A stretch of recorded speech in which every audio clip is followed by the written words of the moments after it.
कल 8 नवंबर को भोजपुरी सिनेमा के सुपरस्टार और भारतीय जनता पार्टी के स्टार प्रचारक पवन सिंह जी आ रहे हैं। पवन सिंह जी कलवाही हाई स्कूल के ग्राउंड में संबोधित करेंगे, लोगों से मुझे जिताने के लिए अपील करेंगे। और ये पवन सिंह जी का पूरे देश दुनिया में नाम है। वो सिनेमा स्टार के साथ साथ बड़े गायक भी हैं। उनके गीतों की फैन फॉलोइंग भी दुनिया में है।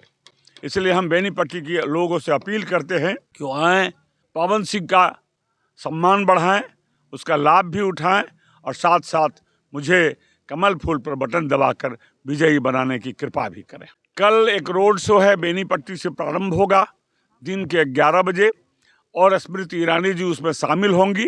जनता से सड़क पर चलकर वो अपील करेंगी मुझे भारतीय जनता पार्टी को जिताने के लिए, मुझे जिताने के लिए। इसके लिए वो 11 बजे बेनीपट्टी बीजेपी कार्यालय से प्रस्थान करेंगी और काफ़ी दूर तक कई इलाकों में बेनीपट्टी से गुजरेगी।